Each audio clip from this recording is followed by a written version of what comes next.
रहा है कि उसका 60% अगर वो खुद की स्पीड कर ले तो उसे कितना देर हो जाती है, कितना लेट हो जाता है, 1 घंटा 40 मिनट लेट हो जाता है।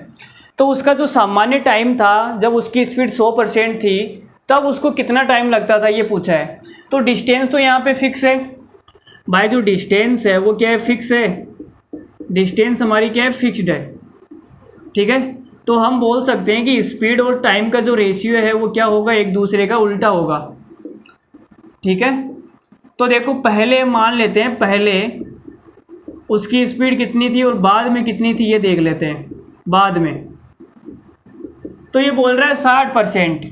60% का मतलब कितना होता है, 60% का मतलब होता है 3/5। अगर पहले उसकी स्पीड 5 थी तो बाद में कितनी हो जाएगी, 3 हो जाएगी, ठीक है जी। तो टाइम क्या हो जाएगा, उल्टा हो जाएगा। ये 5 3 है तो ये 3 5 हो जाएगी, उल्टा हो गया है। अब सवाल में बोला है कि 1 घंटा 40 मिनट लेट हो जाता है। तो पहले इस भाई साहब को टाइम लगता था 3 और अब टाइम लग रहा है 5, तो कितना लेट हो गया। तो आप बोलोगे सर ये 2 लेट हो गया।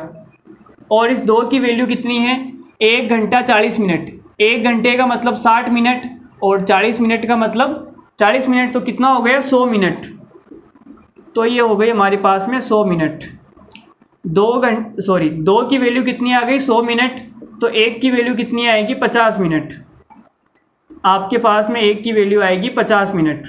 लो भाई साहब 1 की वैल्यू 50 मिनट। निकालना क्या है, आपको निकालना है सामान्य समय क्या था। तो सामान्य समय क्या था, जब वो 5 की स्पीड से जा रहा था तब उसको टाइम लग रहा था 3 और ये उसका सामान्य समय था। 1 की वैल्यू 50 है तो 3 की वैल्यू कितनी आएगी, आप बोलोगे सर 150 मिनट। 3 की वैल्यू आएगी 150 मिनट। तो 150 मिनट को अगर हम घंटे में चेंज करेंगे तो क्या करेंगे, 120 मिनट को तो आप अलग निकाल लो और 30 मिनट को आप अलग निकाल लो। 120 मिनट का मतलब होता है 2 घंटे और 30 मिनट का मतलब होता है आधा घंटा। तो कितना हो जाएगा, 2 और आधा 2.5 घंटा। Option number D. तो ऑप्शन नंबर डी हमारा इस सवाल का क्या है, बिल्कुल करेक्ट आंसर है।